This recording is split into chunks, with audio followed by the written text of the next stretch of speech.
Hello everyone again, it's Jennifer Biedermann from Jennifer Biedermann Jewelry, and we're going to do another beading tutorial. But today we're going to make this beaded ring. I did another video. If you've seen it, you recognize these colors. This is called, I think, a modified chenille stitch. But what's great about it is you can make a nice ring and it's nice and stiff, so it doesn't like collapse on you. So really nice and stiff. I'm wearing it now. I love it. I'm going to show you how to size it for you or for someone you are making it for, so you don't have to continuously pick up beads, test it, and then rip it apart again. So I'll help you with that. So the materials you're going to need are these. An 8/0 seed bead. I'm just using an eggshell here. 8/0. These are my favorite colors, seriously. But use whatever colors you want. So eggshell 8/0, I'm using a gold size 11 seed bead, and I'm using like this turquoisey, greeny 11/0 seed bead.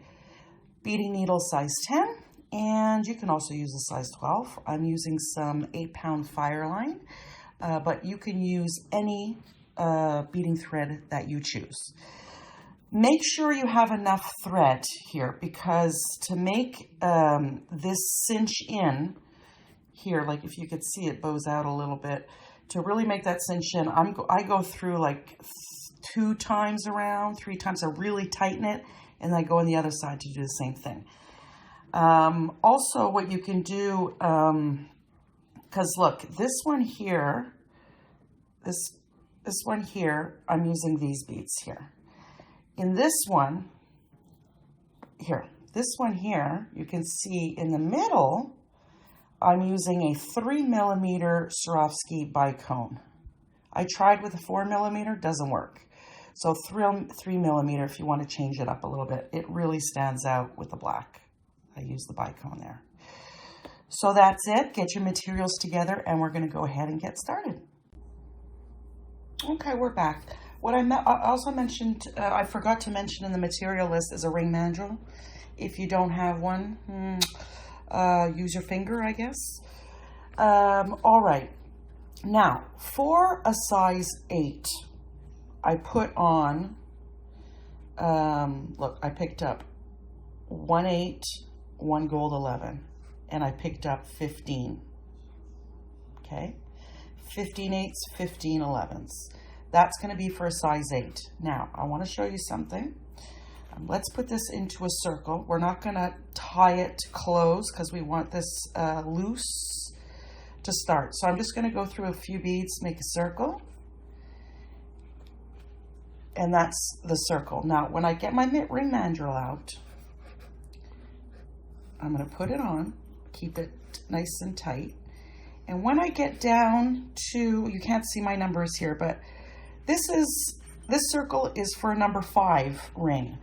So whatever you choose, if you're a size 7, well, you're going to have to size up a 4 because it's going to go up 3 sizes, okay, when we start adding beads. So if you want a size 8, I put on 15/8s and 15/11s, alternating between the two. Just remember that. Do this ring 3 sizes smaller than the size you actually want. Okay, let me move in here. You want to be, I didn't tie this in a knot because I do want it loose, okay?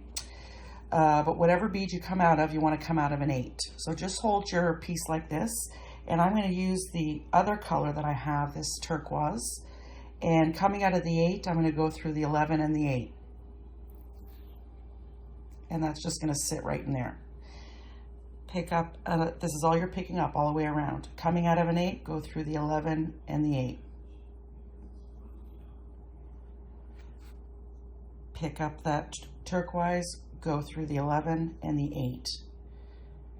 So do that all the way around. Because we didn't tie a knot, I'm repeating myself, it's always going to stay a little bit loose, okay? So we're going to go all the way around, and I'm going to stop before my step up, and we'll go to the next step. Okay, I just went all the way around. Now I'm going to go to my step up. So I pick up my last bead. I'm going to put it through that 11, the 8, and the 11. Pull. Now I'm going to show you, much larger ring, right? Put it back on the mandrel, we're at an 8. But I can push it down a bit more. I'm going to get to like a 9.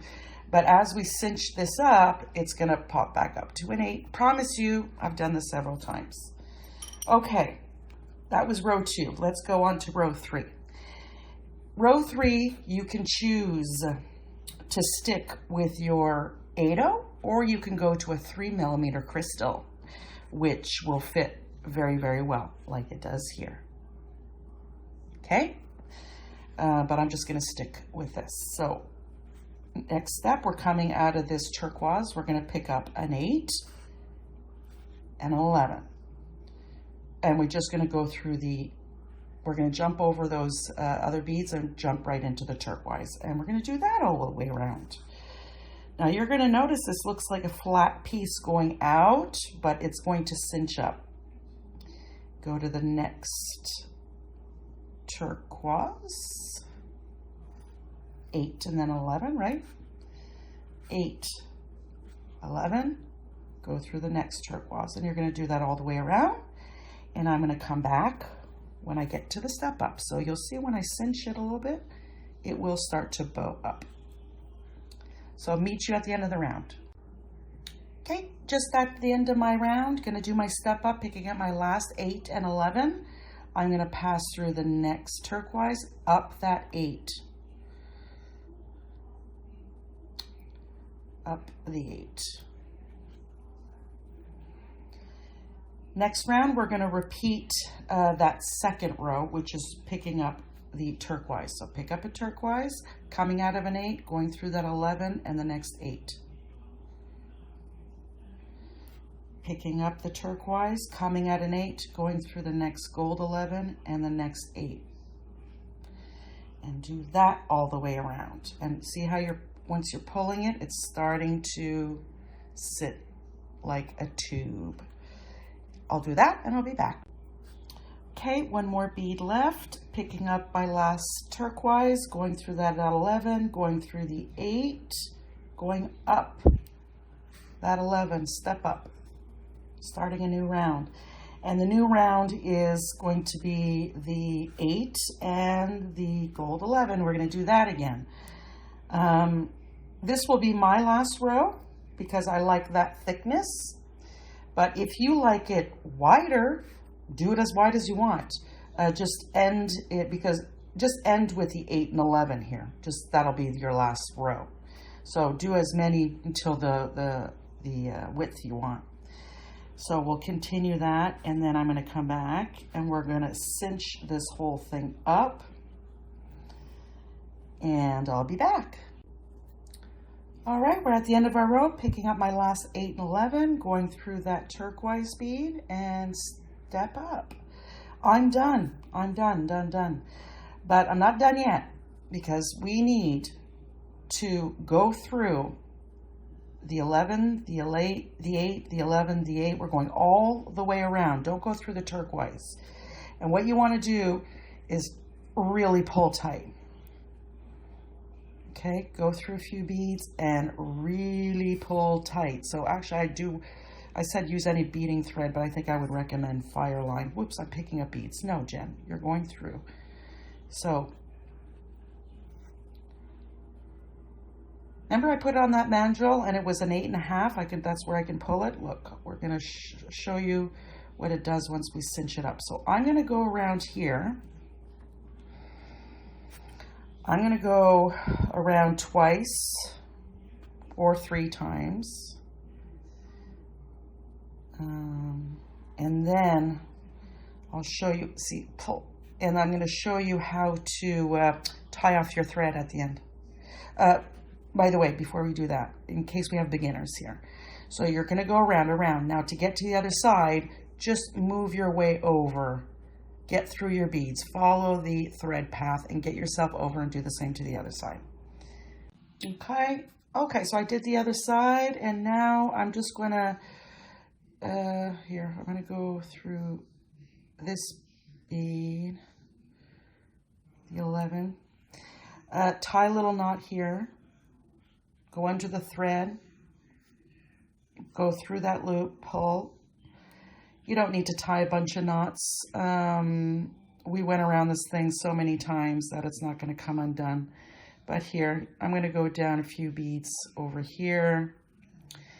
I'll go down this one, a couple of beads, and then I'll go up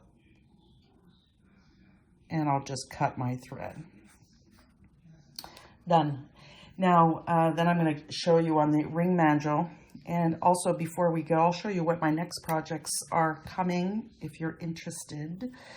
Okay, so we started at a 5. Then before we cinched it up, we were at a 9. Now I'm going to put it back on my mandrel. I'm at an 8. Magic. Like I said, it's a nice stiff ring. I find that when I put the crystals on, the 3mm a little bit stiffer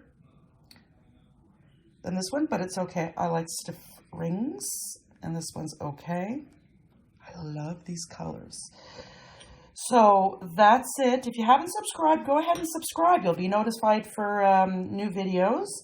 And thank you for watching. And I'm going to try and put a video up every day since I'm in quarantine and I need to keep my brain sane. These are the upcoming projects. I made this. Here, let me zoom out so you can see it. This bracelet, the toggle, and I used bugle beads and I did a herringbone. Isn't that neat? Something a little different. So you don't have to do a bracelet. You can do a whole necklace if you wanted to. Really nice colors. Another project that's coming up is going to be bead embroidery. We're going to do a few of those because I love to bead embroider. Made this piece. We're not going to do this whole piece. Okay, I'm going to do something with a fringe, and I'm going to do something like about this big. Okay, and I'll show you how I draw a pattern to kind of get an idea of what I want. And as you can see, you can build this as big as you want. So those are the upcoming projects. So thank you for watching, and we'll see you at the next video. Bye for now.